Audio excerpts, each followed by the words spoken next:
Okay, here we go. Talking about parenting today, as we're both parents. Yep. Yeah. We're at two different stages in the journey.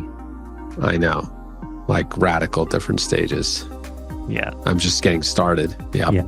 And my daughter is almost done with college. So very different stage. Yeah. And it's a cool conversation because it's cool to think about how do you do this well, and where are the pitfalls and where aren't the pitfalls, and it's a cool conversation. So yeah, we're going to dive in there. Well, maybe we should start with like what are the, when you think about parenting, like what are your goals around parenting? Like what are you actually trying to do as a parent? Yeah. Well, let me say I have a 6-year-old girl and an 8-month-old boy.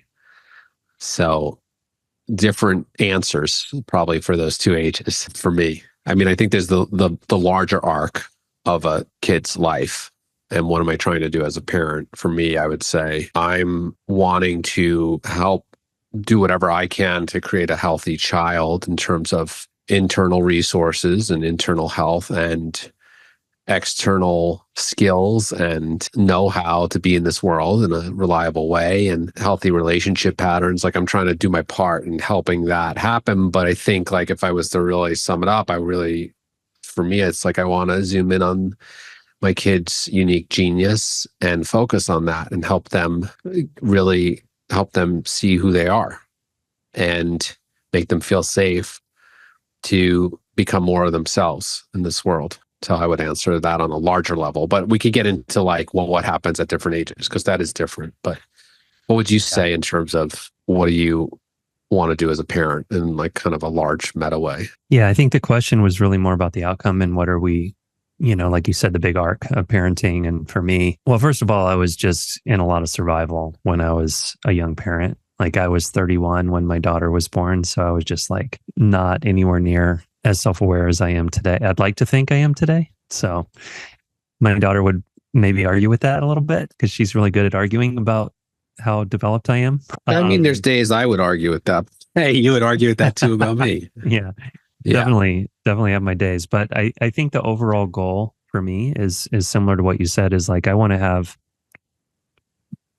my daughter I want to help her to feel really empowered in the world, in her voice, in her gifts and talents, and to have the resilience to face the challenges of life with flexibility and grace, and to have a perspective about life that I don't think she's going to have probably in her 20s, but the perspective that a lot of things that happen in life are not personal. And there's a lot of things you can control and can't control, but, to have psychological flexibility and openness and strong boundaries, capacity to really feel her intuition. I think just a really empowered person who can navigate relationships in a successful way. Yeah. Well, I guess that leads really well into just how do you accomplish that?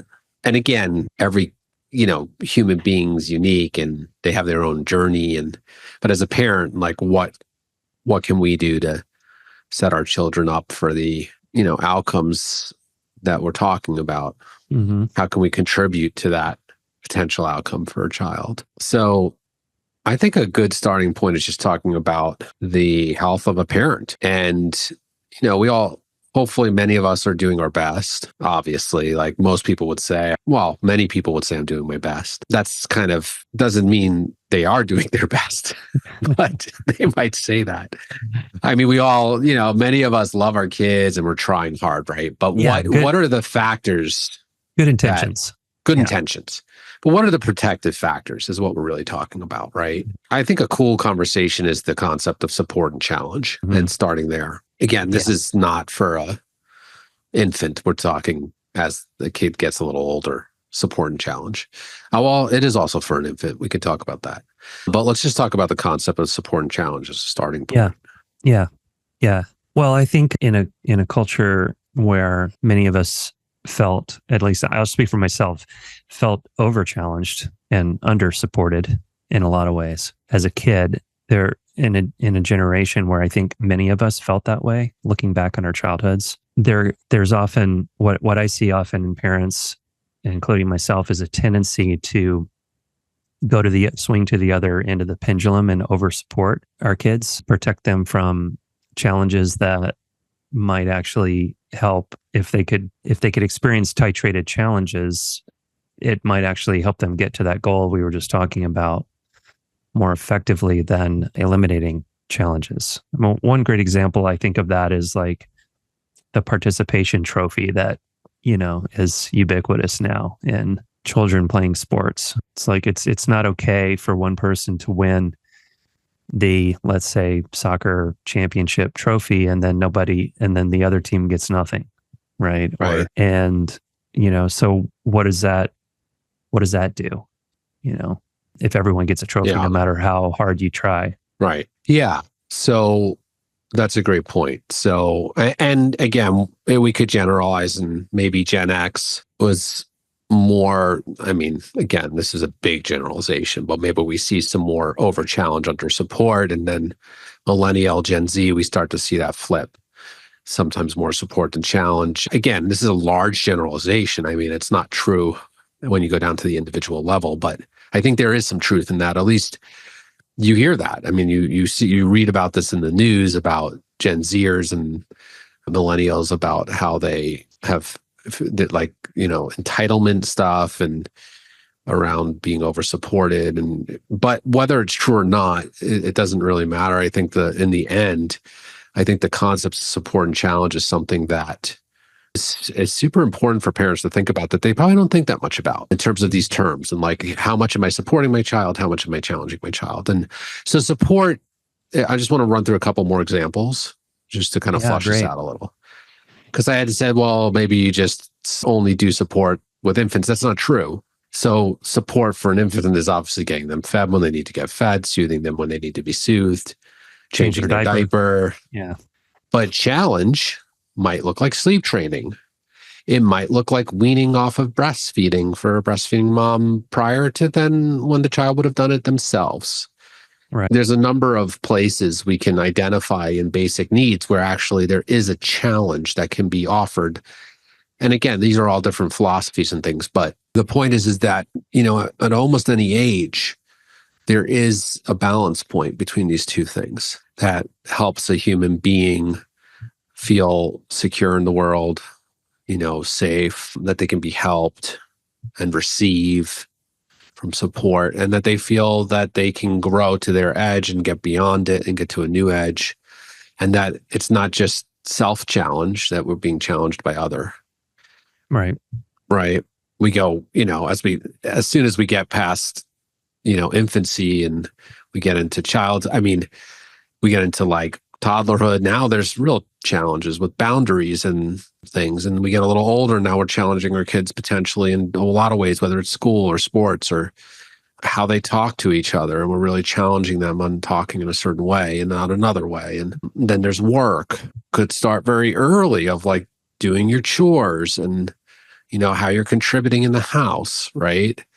To maybe doing more than that. And so I'm just flushing it out a little, support and challenge. Yeah. And the idea that resilience doesn't get developed without challenge. Right. This is a little bit horrible to bring up this example, but there's a well-known research study looking at what causes mice to give up when they're thrown in a bucket of water and asked to swim around. And the punchline is that mice who experienced challenge prior to the swim test, is what they call it. It's kind of terrible because they just time it until the mouse gives up and drowns. But mice who were challenged in certain ways prior to this swim test fight for their lives a lot longer than mice who were not challenged and just given food and water and all the things. Right. So you see this in the schoolyard as a kid. I remember seeing this as a kid, that the boys that I played with who had big brothers who inevitably tortured them, at certain times until the parents, broke them up or whatever, had skills and strengths and a willingness to fight longer for whatever they believed in than some of the kids who were only kids or didn't have that level of challenge at home. So the point here is that, and I think this goes for any relationship, that the way, I think you and I agree about this, that the way that we love people is a balance of support and challenge. Yeah, it's a good example. I think about last year, my daughter was in preschool, and I just remember she was having, trouble with the boys. She kept saying she was having trouble with the boys. They play rougher and she doesn't like it.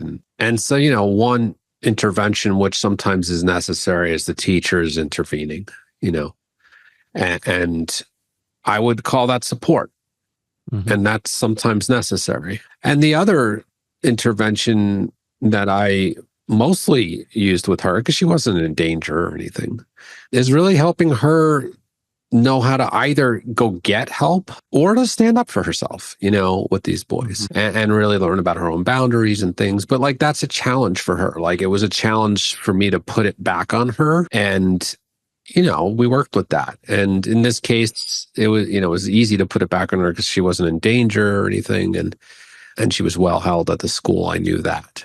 That's an example. That's a really important skill, is to ask for help and to learn that help is available, right? I mean, It's a huge injury for a child to learn that help is unreliable, dangerous, unavailable, and so on. Yeah. So there's sort of the basic day-to-day living as a kid that, parents can think through in terms of support and challenge. Where this gets really interesting for me is, how much do we challenge our kids in terms of what they'll become as an adult, in terms of when do they start adulthood? When does that start? And like, when do they need to be ready by? And, do they need to be ready by the time they're, 15, 16? Do they need to be ready by the time they're 18, 20, 30? Never? Like what are we doing, and how are we organizing the way we're parenting to really get them ready? And I think there's a lot of sort of assumptions. Oh, they go to school and they're getting ready there. And we do things like without thinking too much about it as parents. But, on the extreme end of that, we see parents who, push their kids sometimes to do things that aren't in their values, but like to become, professional athletes or early, or, celebrities, or things where they've really pushed their kids into, or musicians and things where they've pushed them. But so where I think it gets interesting is like, how much do you challenge your kid to have, really big mastery by some age around some life skills and some, technical skills that's hopefully within their values. And when do you start leaning in there in terms of challenging them to get that disciplined as a kid? There's a lot of different views on this. Some are like, they just need to play and be in an imaginative space and as long as possible. And well, and a related challenge for parents is, how soon are you going to narrow down the choices that your kid has? Right. So it's a similar challenge for parents. Is like, I remember when my daughter was maybe 11 or 12, she was playing soccer, and she, she practiced and did a couple seasons and got better at it. And then someone said, you should be on this travel team. And she really wanted to do that. And her mom, my wife at the time, and I were like, boy, she's an artist. She has a lot of vibrant friendships. There's a lot of different things that she's good at. Soccer is one thing that she loves, but there are all these other aspects of being a well-rounded individual. And do we want to become parents who are, committing every weekend to be on the road at soccer games? Is that the world? Is that really most aligned with our daughter's values and gifts and talents? And we decided not to do that because we wanted her to have this more well-rounded, imaginative play kind of vibe that you're talking about. And, later on, my daughter and I, 10 years later, had a huge conflict about that. Her bringing to me, you didn't support me. I could have been a Division I college, soccer player. And why didn't you do that? Yeah. Yeah. And so that's, of course, the parents can relate who are listening to this is like, you don't know, you don't have a crystal ball, you don't know what the future is. Yeah, you don't know. And well, I think, when you pull into that conversation, the layer of sacrifice as a parent around your kids, and that's another big piece of it. It's like, Yeah. I don't want to be sitting at a soccer game every weekend because I don't like soccer, but I probably would do it if my kid now, like if I really saw that in my kid as like, this is all my kid wants to do, I would Mhm. probably make the sacrifice. But that's more uncommon, I think, that it gets that monofocused and that disciplined in themselves. But it can happen. Yeah. And I think for me, like I feel like there's also this conversation of like, well, what is going to prepare them? Because the world's changing so fast right now, Yeah. way faster than it was when we were kids. Oh, it's so Um, much harder for parents now. So much yeah. harder. So like it's changing quick. So it's like, what do we need to help support and challenge our kids around so that they have what they need when they go on their own and go, live their life. And I tend to want to, my inclination right now is honing in on what I see as I'll talk about my daughter who's 6, her gifts, and really going deep down that road with her. Like as I see them developing, as they start to show up more. She happens Mhm. to be a kid where certain things are showing up, right? Not every kid's like that. Some kids are just very more like rounded in the sense like they Mhm. like a lot of things. She's showing a lot of interest in more of performance and dance and singing, and so I'm like, yeah, we're gonna go all in there. Like if she loves that, and it's like I want her to, and she loves it, and then she does. It's like one of the few things she'll do and not tell her to do ever. She would be in a dance class or singing lessons or acting like all day. She Yeah. wouldn't even resist me saying anything. It's like so apparent. Yeah. And so for me, like where I'm going with it in my own head is like, yeah, I want to challenge her as long as she keeps showing that level of devotion and interest, like to get good at that Yeah. as a kid, like not wait till she's 15 or 20 or, Mhm.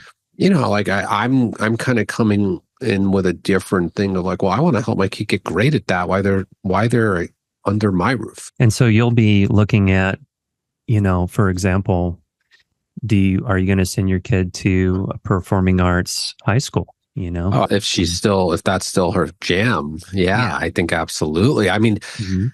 I mean, already I'm thinking about education a lot of what prepares a kid properly for this Right. world. I don't think education, generally speaking, is designed to like effectively prepare people for the reality of the world. It's not really designed that way, unfortunately. I think there's some good things we do with public education, but I think it's also not really designed for someone to just go launch and have everything they need to get out there and I understand agree. themselves. And so I think for her, I want her to be in an environment that's really teaching her the social emotional pieces of relating. But I also want her, if she keeps showing this interest, like, yeah, we're going to increase the amount of lessons she's doing, potentially be in a school sooner than later. That's really focused more on that. Like I'm not, as I see the world changing around us, I feel like as a parent, I have to try and a little bit with a crystal ball look into like, well, what is it going to be like for kids in 15 years from now? Yeah. And, I'm not putting a lot of weight into the way schooling is usually done for that.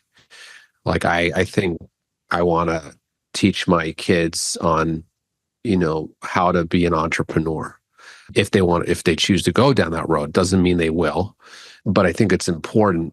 As we see, when I look down the road, I see a job market that's progressively decreasing due to automation. Yeah. So I want to teach my kid to be in that market space somehow of who they are and what can they bring to the table when there's so much Yeah. automation, right? I mean, that's one of the elements, I think, of an empowerment for our children is to know how to navigate the business world in a way where they don't become trapped in some kind of unsatisfying career Totally. experience. But it also brings up for me around what you were saying about school, like what is school for? What does it do? It's like you mentioned something about the relational, I forget the phrase you used. Social emotional. Social emotional. Like, Yeah, social I mean, emotional learning. I think we skipped over, a really important part of, my desire as a parent is to help, to train my kid to be competent in the skills involved in relating with other people. It's fully learned, right? I mean, it's a skill-based experience. How do you deal with conflict? How do you, initiate a repair that's effective when there's been a rupture in your relationship with anyone? I mean, these are critical empowerments that, many people are not getting trained in at all. Oh, totally. And great. If a school's doing it well, that's amazing. It's not I the haven't found norm, one of those. although it's not our school's doing it great, but it's not the norm, but it's changing. It's way different than 20 years ago, let alone when we were in school. It is incorporated more and more to learn about these things, but there still could go so far. But in our home, like with my daughter, if she does something that is a rupture essentially for us, like she did something that just didn't feel good to us, like she knows, like, we're not moving on from that rupture until she repairs with us. Now, it doesn't mean she has to do it in the moment. If she needs to take space, we're fine with that. But she knows she's got to return to it and get through it. And that's important. I think that's just one of many social emotional, skills and healthy attachment. And that is so key. How do you share impact? How do you share impact? How do you repair? How do you use your words in a healthy way to describe your own experience? How do you honor your own needs and also be open and receptive and, influenceable by the other person? Yeah, exactly. Yeah, all that. So key. Yeah. And so what are we preparing kids for, right? So like, again, as a parent, our roles has to be not only being in the moment, we have to somehow think about the future of our kids, just like we think about the future for our own lives, hopefully. Not everyone does, but I do. But I didn't always, but I do now.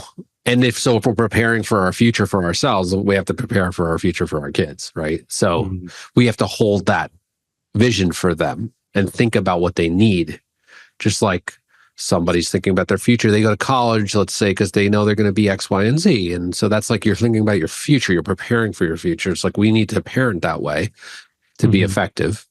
And for me, in 14, 13 years for my daughter, whatever it is, what does she need? Are we preparing her for college? I'm not. I mean, I think that she could choose to go there depending on what she decides she wants to do with her life. But I don't know that I think college might start to matter less and less over time based on what's happening in the world. I think there's definitely professions it's never going to go away for. But as a general sort of launching pad for, the most people, let's say, they launch from college and it's a place you could go, you figure yourself out, you know what you're going to do, you figure out what you're going to do with your life. So supposedly you get your major. But then we also see, like, for a lot of people, and when you look at stats, there's a stat, I can't remember if it was the University of somewhere in England, there's a research study that showed that half people in England was questioning whether their career path was meaningful or not. Some crazy number. Graduates and so of it's college like, or otherwise? College grads? I don't think it was about college or not. Just like, is my path meaningful? And there was another stat there of midlife crisis related to that. It was similar. It was like half of the people were like, yeah, and by midlife, I had a crisis of meaning around what I chose to do. And, college isn't going to solve that for you. That I know. No. So I'm not going to like tell my daughter that's what college is for, because it's not, in my mind. For most people, it's probably not.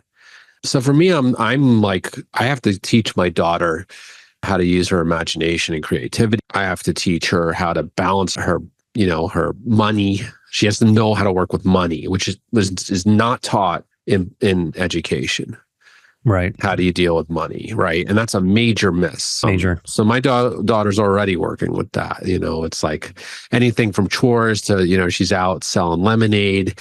We talk about, okay, you made this much money. This is going to go to taxes. This is going to go towards your future savings. This is what you have left over. You can build that. You could spend it in a day, or you could spend it in a year. If you spend it in a day, you can buy a piece of candy. If you spend it in a year, you could buy something big. That's up to you. And she's learning that, and it's like, these are such basic things that people really need to learn. And with a changing world, she needs to know how technology is going to be a major factor in her life. You have to know how to use technology in order to be an extension of your creativity, right? And what you want to create. That's going to become more and more true. Yeah. I think if I zoom back, step back a couple feet, I think the meta for me is, what's the right amount of, you could say, traditional training or education, and what's the right amount of training for the future? So, like, for instance, these themes of secure functioning and relationship, those are perennial themes that go back, I think, as far back as we can imagine in the history of the species, right? How do you cooperate with people? How do you get your needs met, and so on? Right. And then there are these relatively new like AI and the automations you're talking about in technology. We're just at the very beginning of that conversation. It's kind of like the very beginning of the internet, where, we have absolutely no idea. We have ideas, but the extent of how that's going to shape and change the way everyday life is experienced by people is hard to imagine right now. I mean, 20 years from now, we'll know a lot more about, it's like we're 25 years into a mature internet and the beginning of AI, but it's like we're going through another wave right now. Yeah. So how do we even hold that? So I appreciate what you're saying about, it's got to be a part of the conversation about parenting, but it's hard to know, right? I think there are people who probably overemphasize the training on technology and underemphasize the relational skills component. And there's probably people, some of the maybe Luddites out there who are more opposed to the breakneck speed of technology, and they're kind of like overemphasizing the soft skills and sort of rejecting technology. So what's the balance? I mean, you got to give your kids all of it, I think. I mean, you don't have to. You can do whatever you want. And it's just philosophy. I want to give my kids all of it. Yeah. And there's a balance. There's only so much time. I also don't want it, in terms of technology, I want my child to be able to know how to use technology. I don't want them using it for recreation all day long and sucked into gaming and screens. That's a different matter. I don't mean, it as, I mean it more as a utility function. Right. So I think there's that. And then there's also just, I think for me, it's like a child really needs to actually believe in themselves. And that takes some work. And, I always want to focus right now with my kids. I'm wanting to focus on helping them find confidence in whatever they're just really good at. Like I'm okay if they know their limitations. I want them to know their limitations and they can work on those. But it's like, I want my kids to take away, like, I'm good at this and I know I'm good at this. And this is the thing I'm better at than most people around me. This is the thing, I want my kid to know that about themselves. And that's a hard thing to come into adulthood knowing about yourself. Some do. I wasn't that kid. I didn't know. I wasn't raised that way to know. But I saw some kids that were. It wasn't me. But I think, getting launched into adulthood in a very complicated world right now, it's good to know what you're good at. Yeah, it's good to know what you're good at. And it's also, I think, really valuable to know. And again, I think this comes through adversity and challenge, at least some adversity and challenge, that you trust your ability to get better at something, or, you feel at least some confidence in a competitive atmosphere, because, no matter how you slice it, when you go out into the world, you're entering a field of competition, for resources. Right. and how to do that in a way where you are not afraid to compete and put yourself out Totally. there. Where I go with this too is one thing as a parent that I see myself doing, and I bet you a lot of parents do this, is asking the question, how is my kid doing? And how am I doing as a parent? But how is my kid doing? Mhm. Are they doing well? Are they struggling somehow? This is a tough question because it's hard to sometimes answer it because they're kids, and the metrics are different than as an adult. And how am I doing?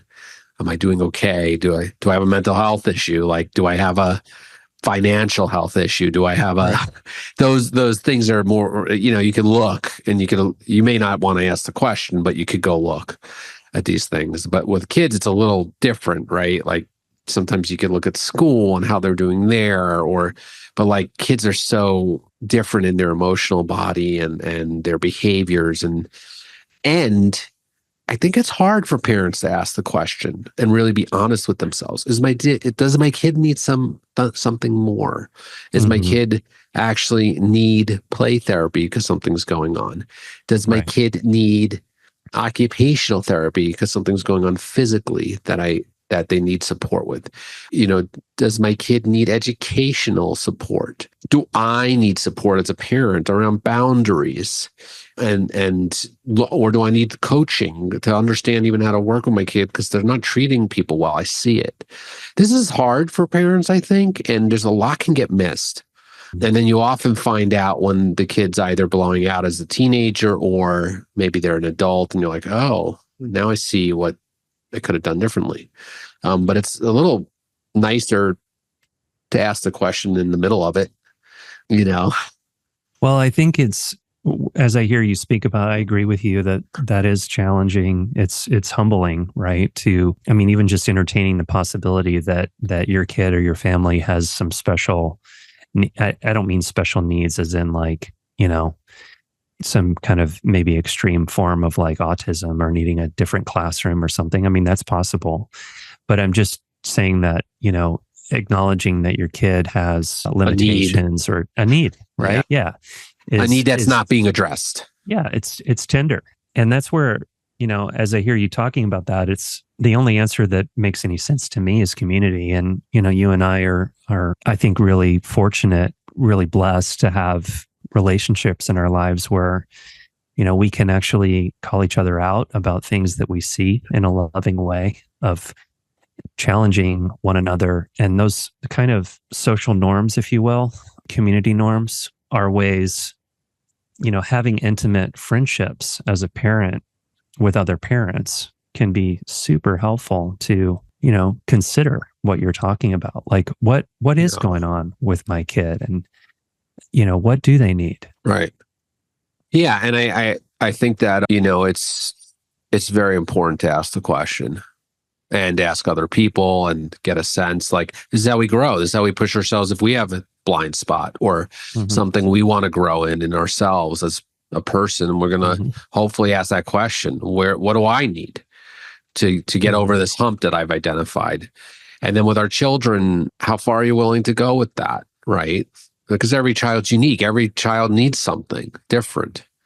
And it's easy to assume that they're getting it, or maybe we've tried some things and it's not working. And that's where going to community is really important, to ask community, what do you see going on with my kid? And what do you see going on with me as a parent? How many people have actually ever asked that to their friends or their family? Just, hey, give me the truth. What do you see going on right now about my parenting? That's really vulnerable, most parents don't ask that. It's scary. Yeah. It's scary. And it's important. I mean, if we want to grow and get better as parents, that's important. Yeah. Sometimes we need coaching, right? Yeah. Yeah. Or even just hanging out with other parents in an environment where the structure or what you're up to as a group is like talking about solving problems, parenting problems. Right. Yeah. Yeah. Yeah. And then you can also ask your kid, like, how do you feel about me as a parent? Right. Checking in from time to time every couple of years. How's it going now? Like, tell me the truth. I really want to know. Yeah. What do you see? What do you like? What don't you like? What's going on here? These are Yeah. things that I think are, hard to do. Laughing because I don't think I ever heard that. I've never heard that question from my parents. Different generation. Yeah, no. Did your parents ever definitely ask you that? not. No. Yeah. Yeah. No, but this is a conversation that there's not much in this conversation that was happening over there. Yeah. Well, that's not true. I mean, obviously my parents did some things right. Like I can see a lot of values in me that helped me get to where I am. But no, they weren't on that path. Yeah. In fact, I don't think most of the people I know have asked their children.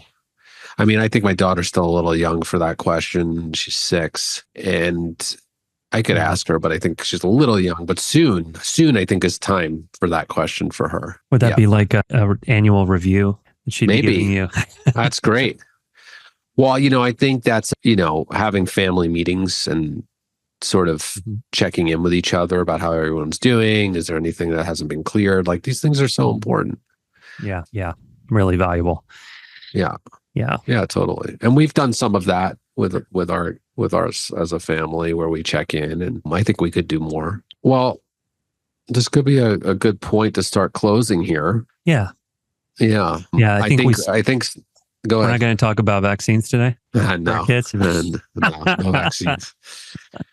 We won't touch that. Yeah. Yeah.